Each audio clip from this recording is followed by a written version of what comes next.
कालू कौवा विदेशी पक्षी के साथ कपड़े की दुकान पर काम करता था। गौरी कौवी कालू कौवे की दुकान पर आती है। कैसे हो कालू? आज तो तुम्हारा काला रंग बहुत चमक रहा है। ओहो गौरी, तुम भी ना। गौरी, ये देखो, ये न्यू आर्टिकल आए हैं। बहुत गर्म कपड़ा है। कालू, मुझे तो नीला रंग भी बहुत पसंद है, तो मुझे ये वाला सूट पैक कर दो। लेकिन गौरी, आज पैसे देकर जाना, मुझे सेठ बहुत डांटता है। कालू, तुम्हें तो पता है, ना मेरी माँ है ना बाप, मैं घर में अकेली कमाने वाली और अपना गुजारा करने वाली हूँ। उधार कर लो ना। गौरी, तुम पहले ही बहुत उधार कर चुकी हो, कहाँ से चुकाओगी इतना उधार? मैं एक दिन बहुत अमीर पक्षी से शादी कर लूंगी, फिर वो तुम्हारा सारा उधार चुका देगा। अच्छा गौरी, ये लो सूट और जल्दी से मेरा उधार चुका दो। पूरे जंगल में से तुम्हारा उधार सबसे ज्यादा है। गौरी सूट लेकर चली जाती है। गौरी कभी रानो चिड़िया के पास जाती है। कहाँ से आ रही हो गौरी? मैं तो शॉपिंग करके आ रही हूँ। अच्छा, वाह, अच्छा गौरी, मैं चलती हूँ, मुझे दाना ढूंढना है। रानो चिड़िया वहाँ से चली जाती है। जैसे ही रानो जाती है, वहाँ राजू कौवा आ जाता है। राजू कौवा एक आवारा कौवा था। सुनाओ गौरी, कैसी हो? बड़ी तैयार श्यार हुई हो। आवारा पक्षी, दफा हो जाओ यहाँ से, वरना मुझसे बुरा कोई नहीं होगा। राजू कौवा गौरी कवि के पंख को छूता है। बड़े मुलायम पंख है गौरी तुम्हारे तो। बेशरम आवारा पक्षी, तुम्हारी इतनी हिम्मत! गौरी कवि राजू के मुंह पर जोरदार थप्पड़ मार देती है। राजू गुस्से से लाल हो जाता है और वहां से चला जाता है। अगली सुबह गौरी कवि अपने घोंसले में बैठी मोबाइल यूज कर रही थी। रानो चिड़िया गौरी कवि के घर आती है। तुम्हें पता है रानो, कल तुम्हारे जाने के बाद क्या हुआ? क्या हुआ गौरी? गौरी रानो चिड़िया को सारी बात बताती है। बहुत अच्छा किया तुमने गौरी, अब वो दुष्ट कौवा किसी को छूने की हिम्मत नहीं करेगा। रानो चिड़िया और गौरी कवि थोड़ी देर बातें करती हैं। फिर रानो चिड़िया वहां से चली जाती है। रानो चिड़िया जाती है तो गौरी के घर राजू अपने माता पिता को लेकर आ जाता है। राजू, तुम? गौरी, तुमने कल थप्पड़ मार कर बता दिया कि तुम कितनी बहादुर और साफ दिल की पक्षी हो। मैं तुम्हारे लिए रिश्ता लेकर आया हूँ। राजू गौरी कवि को एक बहुत सुंदर सोने का हार देता है। ये लो गौरी, ये मेरी तरफ से तुम्हारे लिए एक छोटा सा तोहफा है। हार देखकर गौरी की नीयत खराब हो जाती है। हाँ हाँ राजू, मुझे ये रिश्ता मंजूर है। राजू और उसके माता पिता वापस घर चले जाते हैं। कितना सुंदर हार है, वाह, मेरी तो किस्मत चमक गई। गौरी कवि कालू कौवे की कपड़ों की दुकान पर जाती है। अच्छा हुआ गौरी, तुम आ गई। सेठ ने पैसे मांगे हैं, न्यू स्टॉक मंगवाना है। कालू, मेरी शादी तय हो गई है। क्या सच में? हाँ कालू, मुझे अच्छे अच्छे सूट दिखाओ, अब मैं तुम्हारा उधार भी चुका दूंगी। गौरी, क्या वो कौवा बहुत अमीर है? हाँ, बहुत अमीर है, सोने का हार दिया है उसने मुझे गिफ्ट में। गौरी, मैं तुम्हें कब से बताना चाहता था, मैं तुम्हें पसंद करता हूँ। कालू, तुम्हारा उधार मैं चुका दूंगी और परसों मेरी शादी है, अपनी चोंच यहीं बंद कर लो। ऐसे कहकर गौरी कवि वहां से चली जाती है। गौरी कवि रानो चिड़िया के घर जाती है और रानो को सारी बात बताती है।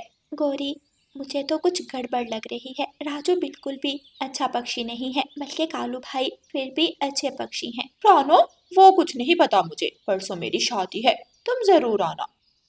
उसके बाद गौरी कवि तोते के घर जाती है। तोते भैया, परसों मेरी शादी है, जरूर आना। उसके बाद कबूतर और फिर बुलबुल के घर जाती है। आखिर गौरी की शादी का दिन आ जाता है। गौरी कवि तैयार हो जाती है। सब पक्षी भी आ गए थे। राजू भी बारात लेकर आ जाता है। तभी राजू का पिता गौरी कवि के पास आता है और चुपके से कहता है। गौरी, जहेज में जो कुछ भी है वो मुझे बता दो, मैं ले जाता हूँ घर। क्या मतलब ससुर जी, कौन सा जहेज? मेरे पास एक घर ही है। वो टूटा फूटा घर हमें नहीं चाहिए, तुम बस मेरे बेटे को एक कार गिफ्ट कर दो।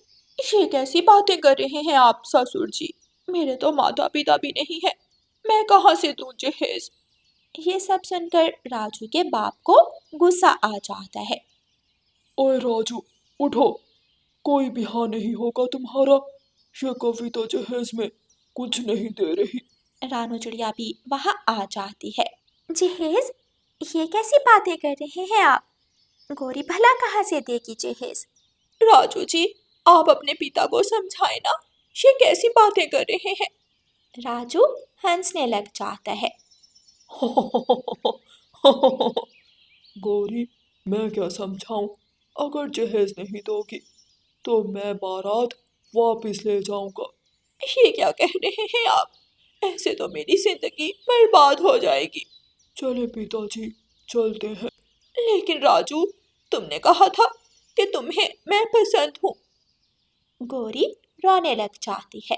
तुम अभी भी नहीं समझी बेवकूफ। ये उस थप्पड़ का बदला है जो तुमने मुझे मारा था। चले पिताजी। राजू चला जाता है। गौरी रो रही थी।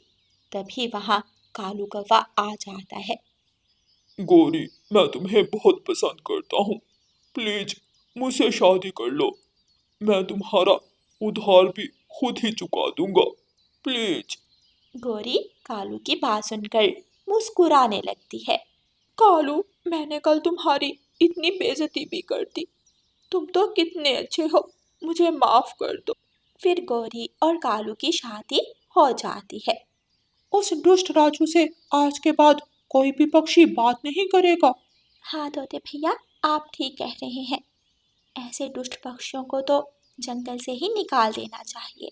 प्यारे दोस्तों, इस कहानी को लाइक, अपने दोस्तों के साथ शेयर और चैनल को सब्सक्राइब करना बिल्कुल मत भूलना। आपका धन्यवाद। रानो चिड़िया की ऐसी कहानियाँ सुनने के लिए YouTube सर्च बार में रानो चिड़िया की कहानी लिखें या फिर ये बटन दबाकर बोलकर कहें रानो चिड़िया की कहानी।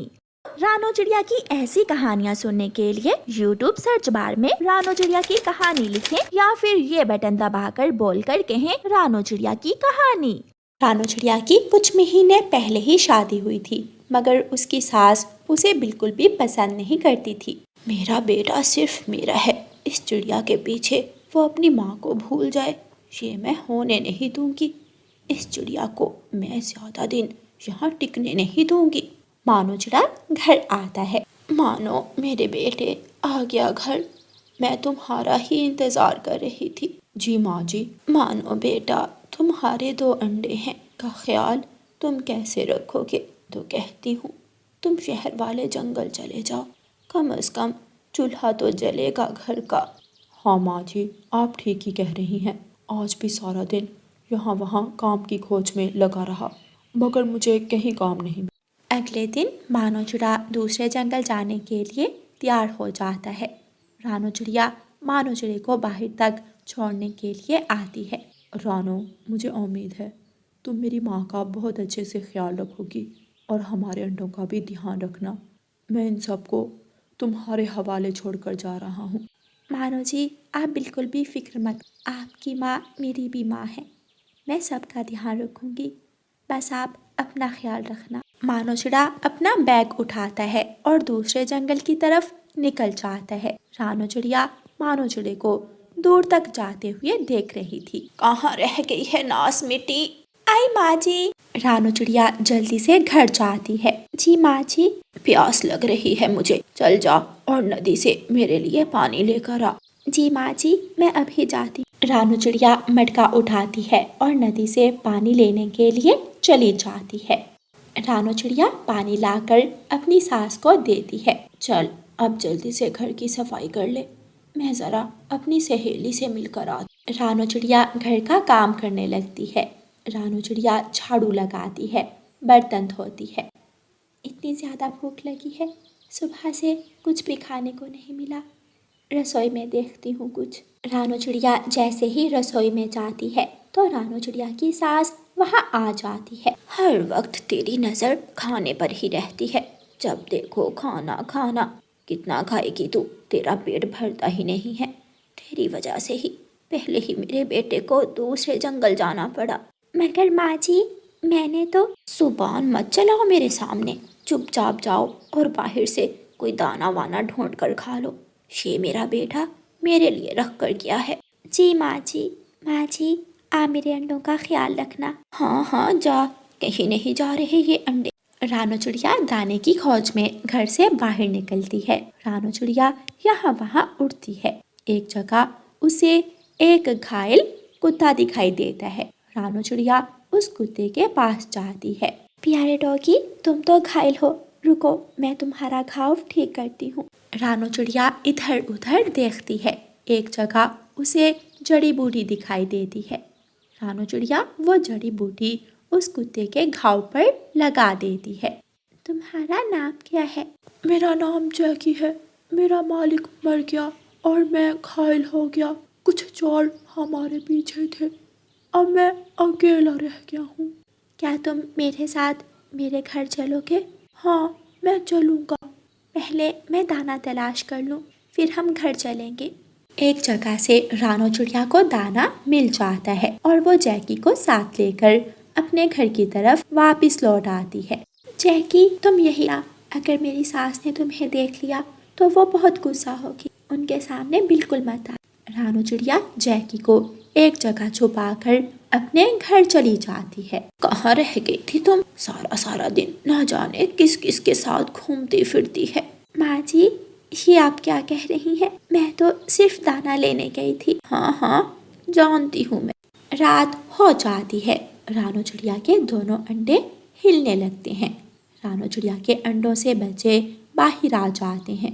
माँ जी ये देखें, मुझे पहले ही पता था दोनों की दोनों लड़कियां पक्षी निकलेंगी। नास मेरी मनहूस। माँ जी आप ये क्या कह रही हैं? बेटियां तो रहमत होती हैं और मुझे तो अपनी बेटियां बहुत अच्छी लगी। कितनी प्यारी और मासूम है ये। अच्छा चल निकल मेरे घर से, इससे पहले कि मेरा बेटा घर आए। निकल जा मेरे घर से, मैं लड़की पक्षियों को अपने घर में नहीं रहने दूंगी।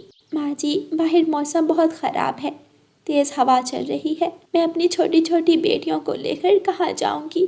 कुछ तो दिया करें। रानो चिड़िया बहुत विनती करती है मगर उसकी सास उसकी एक नहीं सुनती और उन सबको घर से निकाल देती है और दरवाज़ा बंद कर लेती है। रानो चिड़िया की आंखों में आंसू थे। रानो चिड़िया अपनी दोनों बेटियों को उठाती है और जैकी को साथ लेकर वहाँ से चली जाती है। चिड़िया चिड़िया रो मत, मैं तुम्हारे साथ, मैं तुम्हारी मदद करूँगा। जैकी बारिश होने वाली है, हवा भी तेज़ होती जा रही है, हमें किसी सुरक्षित जगह की खोज करनी होगी।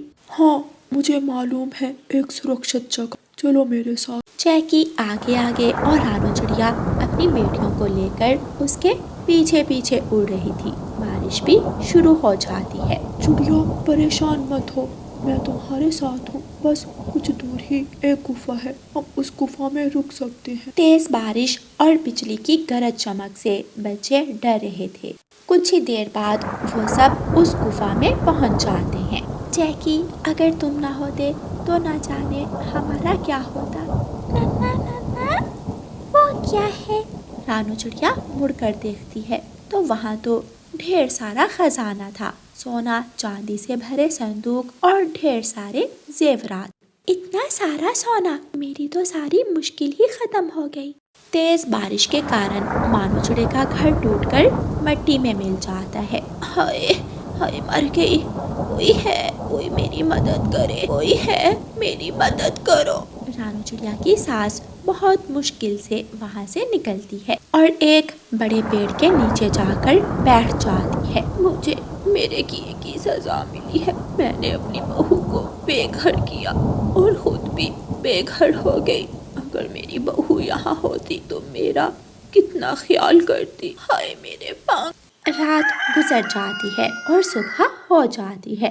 रानो चिड़िया उसी जंगल में एक बड़ा घर बनाती है और उसमें रहने लगती है। यूं ही दिन गुजरते के एक दिन बूढ़ी चिड़िया भीख मांगते मांगते रानो चिड़िया के घर तक पहुंच जाती है। मुझे कुछ खाने को दे दो, मुझे कुछ। माँ जी अंदर आइए।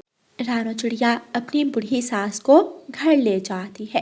रानो चिड़िया की सास बहुत शर्मिंदा थी। रानो बेटी, मैंने और मानो ने बहुत ढूंढा तुम्हें मगर तुम हमें नहीं मिली। माँ जी मैं एक दिन घर गई थी, मगर वहाँ तो सिर्फ मिट्टी का ढेर था। रानू चिड़िया की सास उसे सब बताती है। मानो चिड़ा भी वहाँ आ जाता है। वो अपनी बेटियों को देखकर बहुत खुश होता है और वो सब खुशी खुशी एक साथ रहने लगते हैं। प्यारे दोस्तों, इस कहानी को लाइक, अपने दोस्तों के साथ शेयर और चैनल को सब्सक्राइब करना बिल्कुल मत भूलना। आपका धन्यवाद।